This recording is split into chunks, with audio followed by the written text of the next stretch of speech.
Hi everyone, it's Adrian. I was the host for this week and I did an amoxicillin overview, mainly talking about amoxicillin in the United States because I'm based in the United States, and Ukraine because this organization gives reference to Ukraine.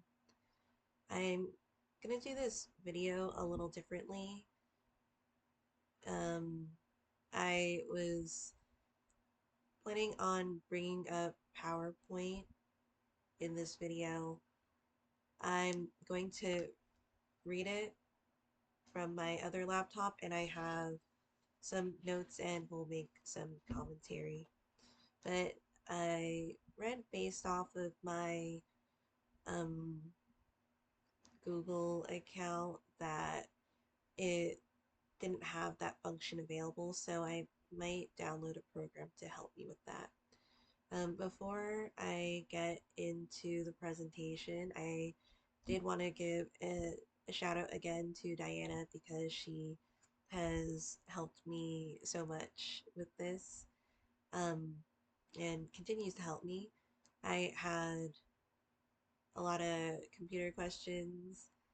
Um, I'll probably bring up the um,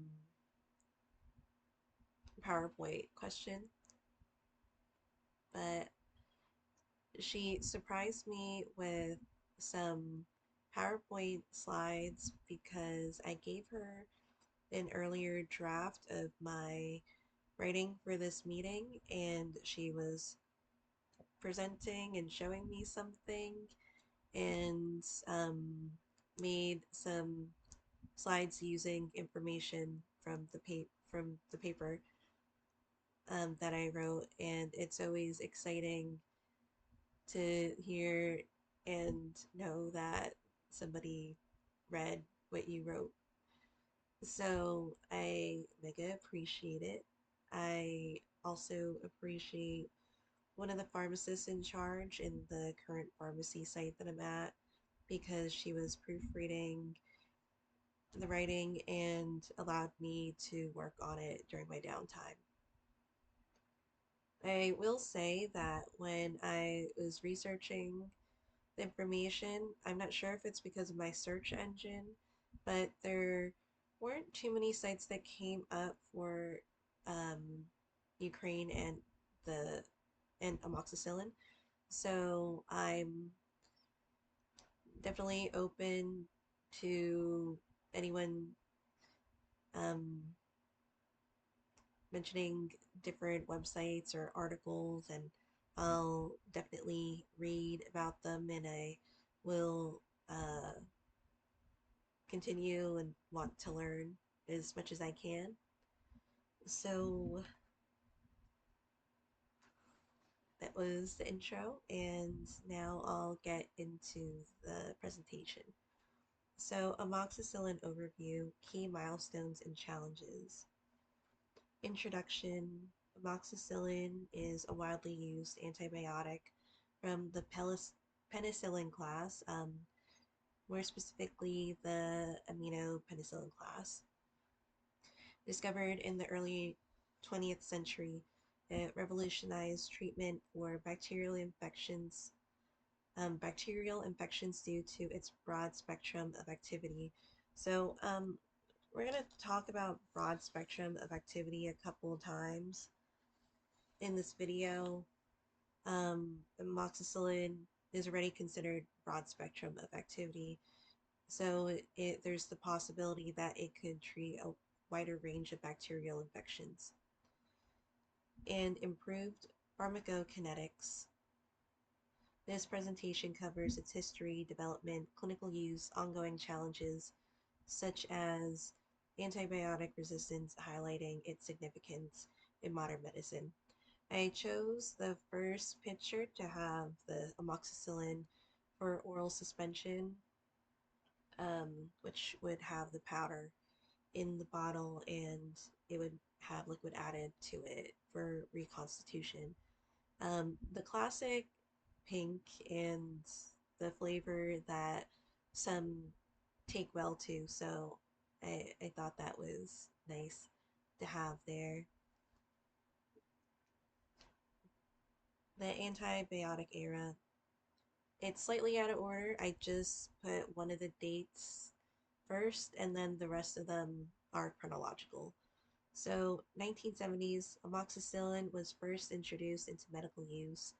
Then, going back to 1928, when Alexander Fleming discovered that the mold Penicillium notatum inhibited the growth of Staphylococcus bacteria on an uncovered petri dish. So if you're in a lab, or you might see the shallow circular dish, which marked the beginning of the antibiotic era.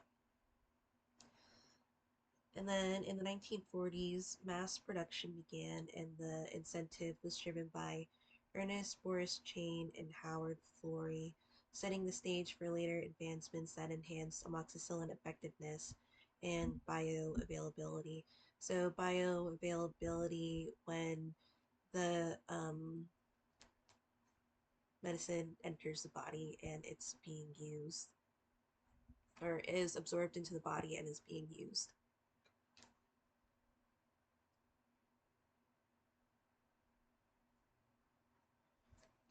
So, broadening the spectrum and advancements in pharmacokinetic properties, so making it even more broader.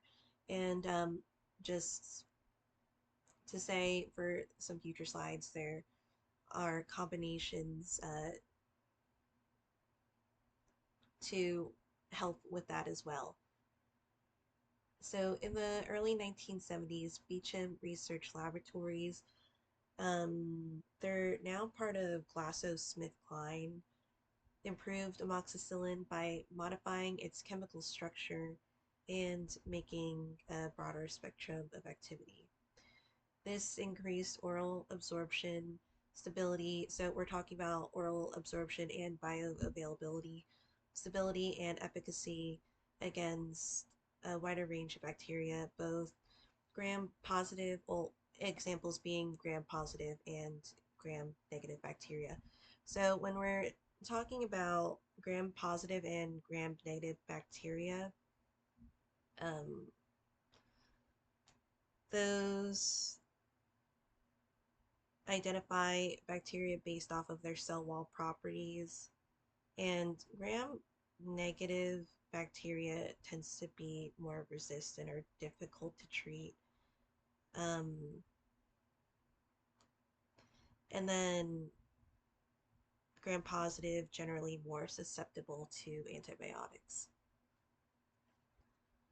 So, for the approval and inclusion in essential medicine, the enhancements led to its general use in the United Kingdom in 1972 and approved for medical use in 1977.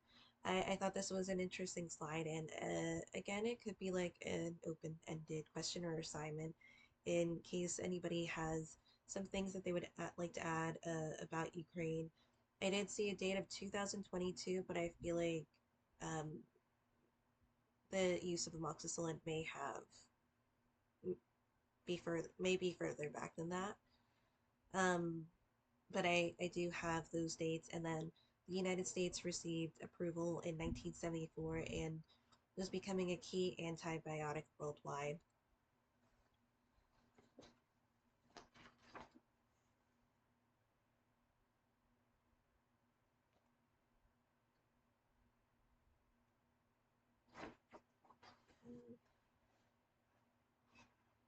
Its widespread safety profile and effectiveness led to its inclusion in World Health Organization's list of essential medicines.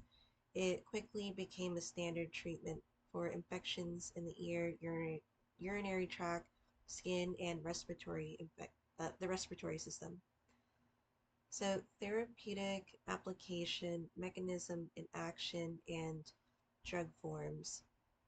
And I was really thinking about mechanism in action because it's an interesting thing. And one of the examples that came to mind was like a medication that that can function by doing this, and then by doing that, it's going to um, give this effect. So there's, say, like you're,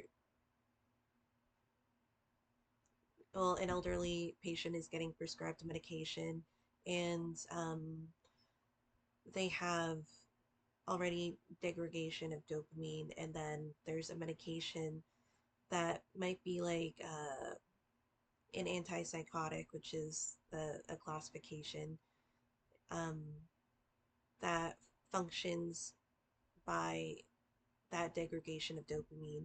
So although maybe you would, the patient, the idea is to prescribe them an antipsychotic. It wouldn't be ideal to have that prescribed because of that mechanism in action already. Well, that mechanism in action, and then the patient already having those conditions. So I'm not a doctor, but it's something to consider. I didn't, I don't know if I mentioned it too much. So my degree is in herbal studies or botanical science. I did have some uh, courses that like were intertwined with courses that you would take as a medical student. I had um, semesters of anatomy and physiology, medical terminology. One of the main things was herbal study for each semester. Um, and I am a compounding pharmacy technician. So I have mainly compounded non-sterile medications. So medications that don't need to go into sterile areas of your body. So examples would be capsules, suppositories, creams, um, nasal sprays.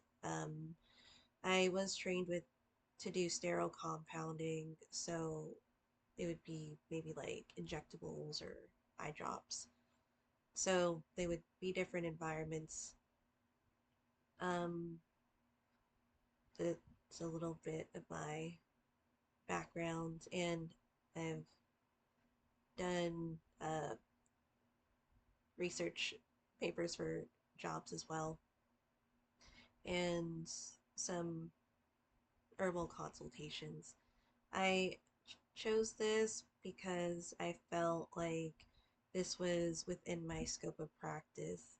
And if anybody has any questions, I can answer it to the best of my abilities, or say, let me get back to you and research it, or say, let me refer to you that to another healthcare professional so they can answer that question to the fullest capacity so that you could get the information that you need. Or I could look it up and see if we could find out the answer or solution to what you're looking to have.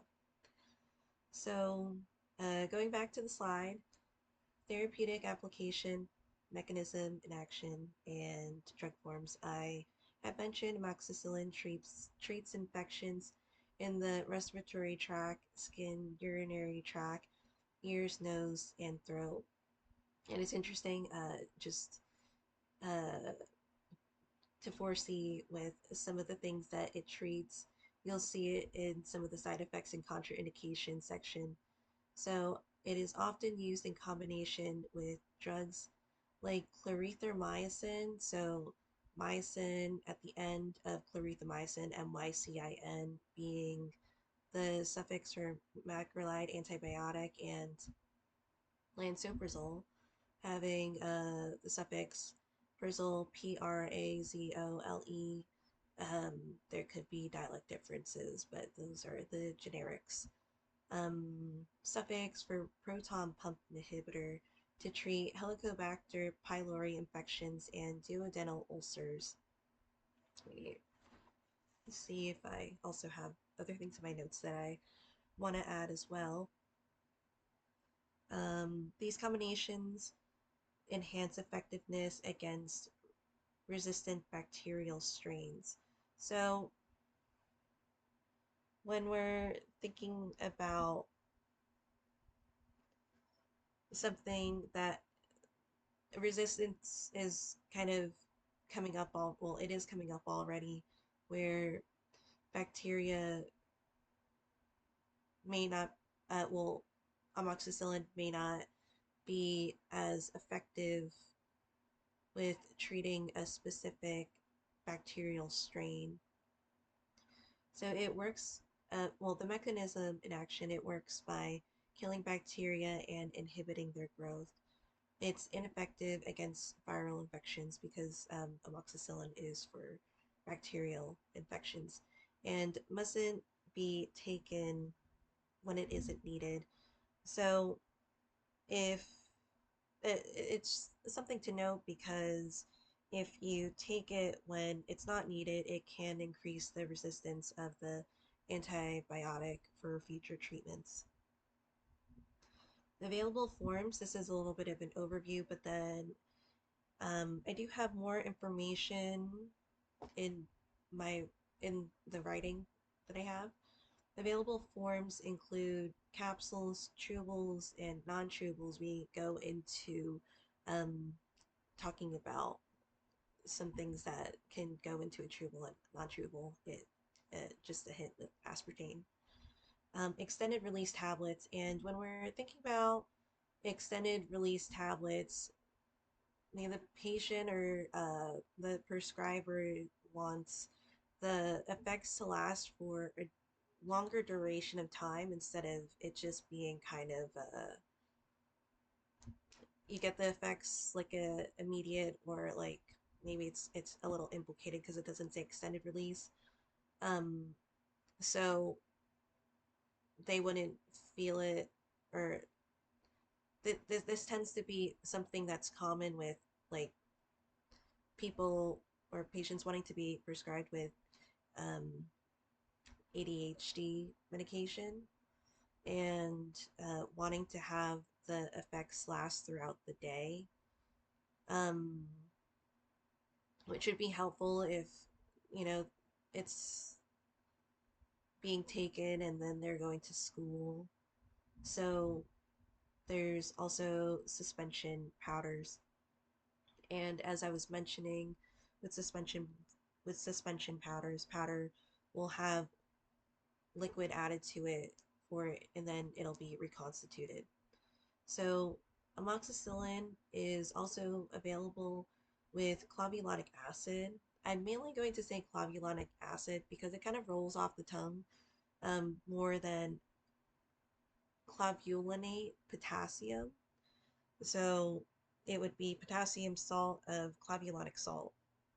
So both are technically said. You'll maybe see it on your medication bottles again with different countries. I'm not too sure, but well, some brands and some companies, manufacturers, they're from other countries that we use. Um, so maybe if you're curious, you could see those things.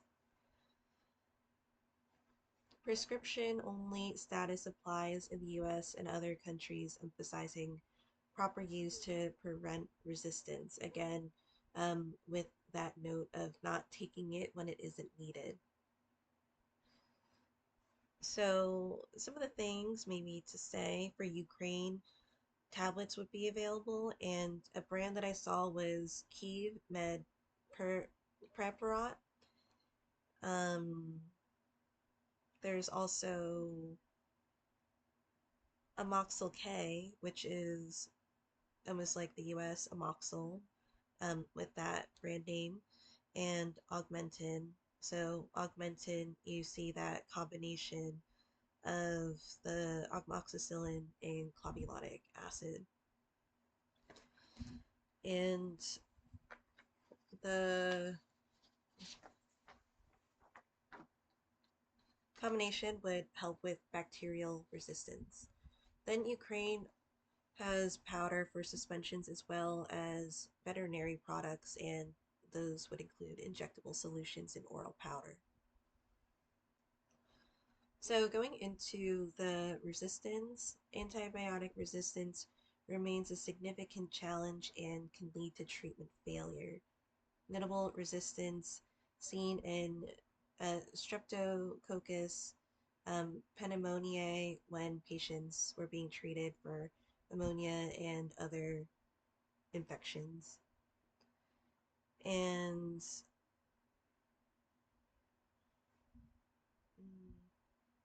then Escherichia coli resisted in urinary tract infections.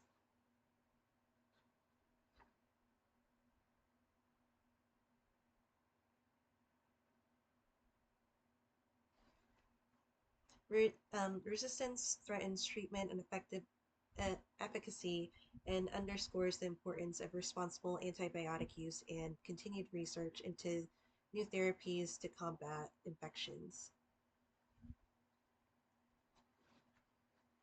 Wasn't sure if I wanted to add more,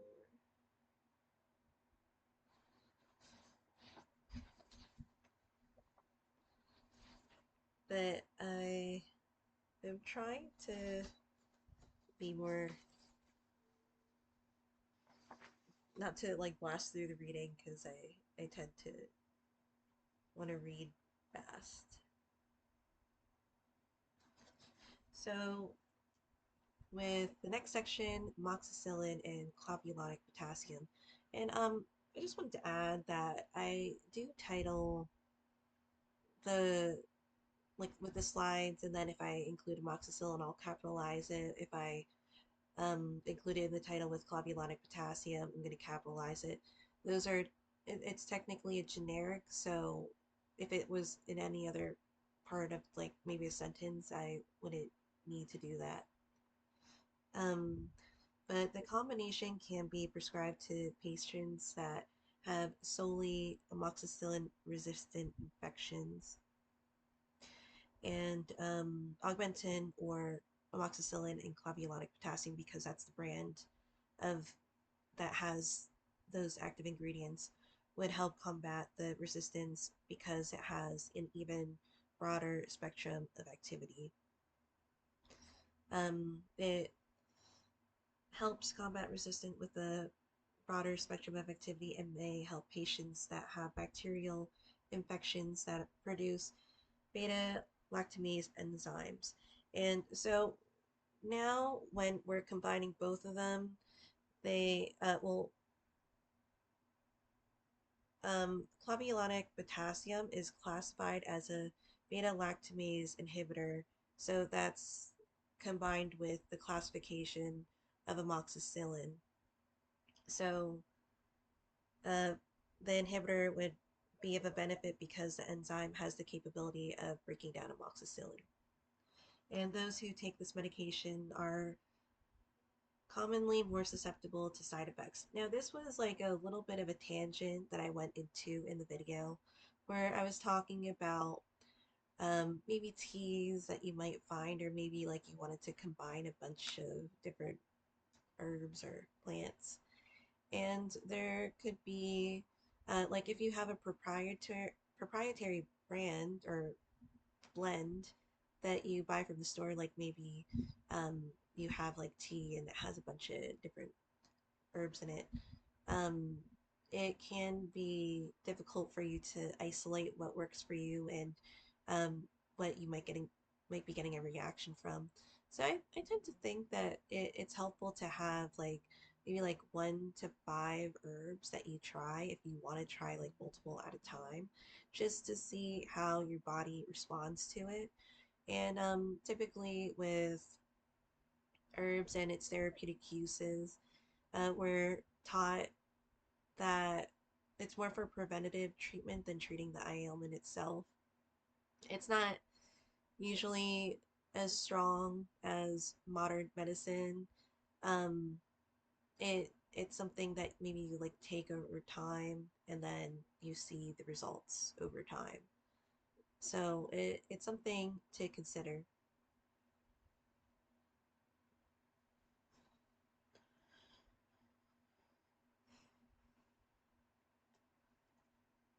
So dosing determinations in general, amoxicillin can cause nausea, vomiting, and diarrhea in children and is ill-advised to dispense amoxil K to children under 12 years old. And then um, for elderly patients, it's more highlighted that it might depend on kidney or impaired liver function. And that's something that I was like talking about towards the beginning because it's used to treat certain things, but also you might want to, well, you'll look into their profile and their medical history to make some determinations for that.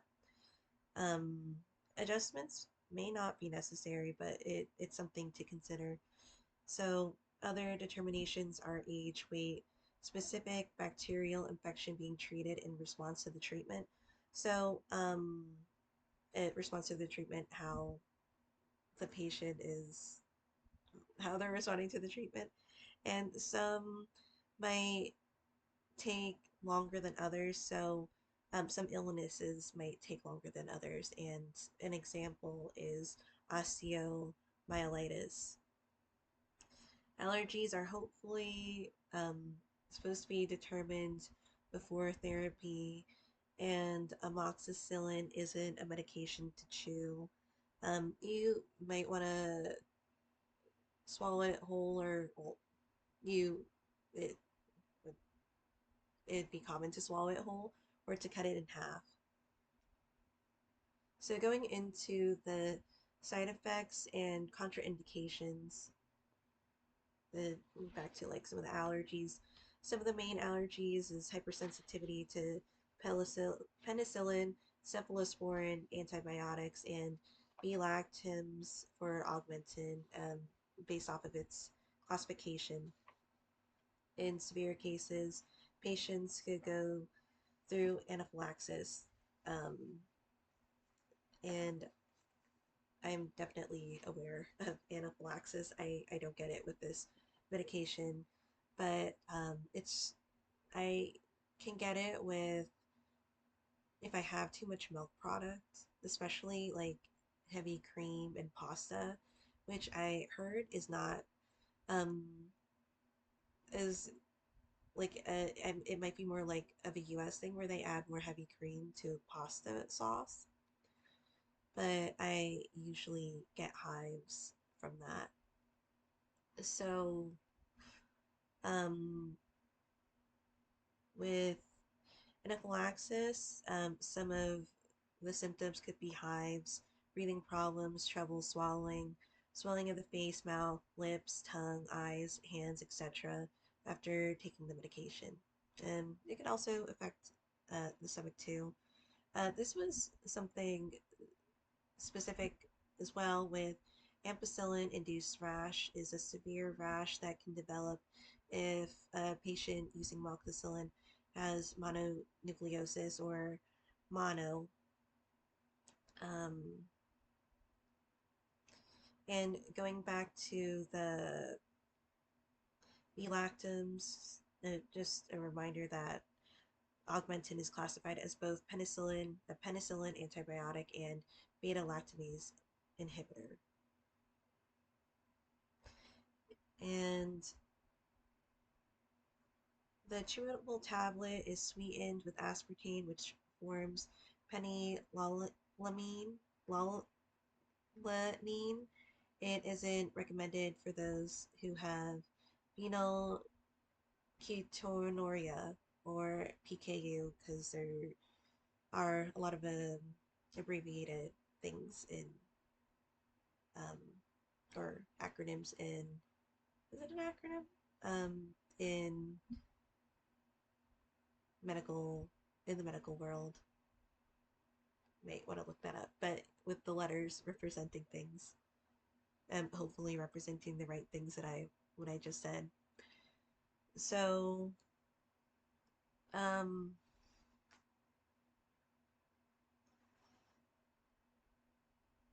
And it's also amoxicillin, especially in an extended release tablet form, may not bode well for those who have severe kidney disease. Again, going back to elderly patients in kidney and liver functions, because it could slow the process of removing the medication from the body. And liver dysfunction and jaundice history are also linked to augmentin, and a side effect is the yellowing of the skin and eyes. And now going back to um, the chewable tablet. So with the PKU, it's a mutation of the amino acid phenylalanine hydroxylase PAH gene, and it could cause a buildup because it needs to create the enzyme that helps break down um, the phenylalanine, and chewable tablets can worsen the condition. So it's sweetened with aspartame, which forms, hopefully I don't say it differently every time, phenylalanine. Going into storage can be dependent on the medication form. So reconstituted suspension, again, that powder that has liquid added to it, can stay refrigerated after 14 days and not frozen. And this reminds me of a time where there was confrontation with a pharmacist, a patient with a pharmacist, because of what the doctor said to the patient about refrigeration with the suspension, amoxicillin suspension. Now, generally, you wouldn't really need to refrigerate it, but it does um, help with the taste. That's what people usually say, and it could help with the stability of the medication. You could keep it at room temperature. Some sources still say 14 days, but there are other sites or sources that may say 10 days and not frozen. So, keeping it at the temperature that it needs to be can definitely help the medication in different ways. And it also reminds me of compounding the medications. Like if you put heat on something, it could deactivate the product, and or it may not mold or form properly. Um, we talk a lot about pharmacy elegance, or we think about pharmacy elegance when we're compounding, because it needs to be a presentable product, and it's like stable, it comes together correctly, it stays together correctly, it does what it needs to do correctly. um, the medication can be checked for discoloration or precipitation before the beginning of the usage of the medication, and a worker may check to ensure, again, pharmacy elegance. Uh, I was talking about troche bases, troche being a crystal that you melt when you're compounding, and that one's specific with temperature, again, uh, because of that active ingredient, you might not want to have it you might want to keep it at a certain range. And then you would want to watch it because it might take a while to heat up. But when you're pouring it, and if it's too hot, it could crack and not mold correctly. I also remember there was a patient that was getting a medication, and we had our own formula. Of course, we do have discussions and the consultations with different compounding companies. So one of them for the US being PCCA. So they have services for that. if we have questions on how to make a medication. And if we add this medication or we add this ingredient to it, or we combine certain ingredients, like what could happen. So it is really helpful. Other forms can be stored in a dry area away from light, heat, and moisture.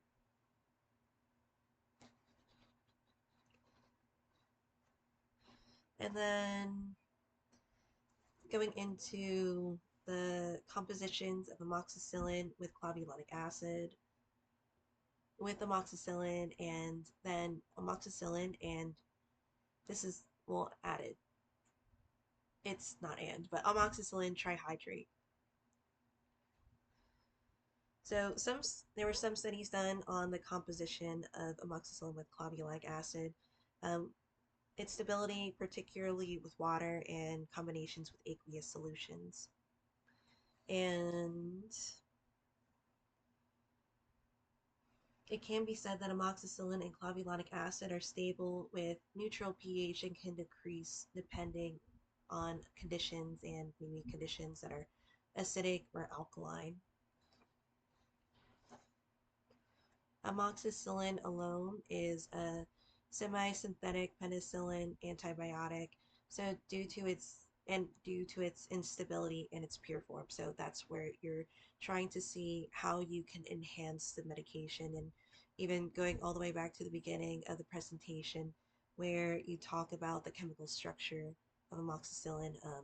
That is a concept that is thought about in a lot of areas. So amoxicillin trihydrate is one that I just added to this. And I was thinking of like adding the pictures of the different ones, because it's kind of fun seeing the different drugs.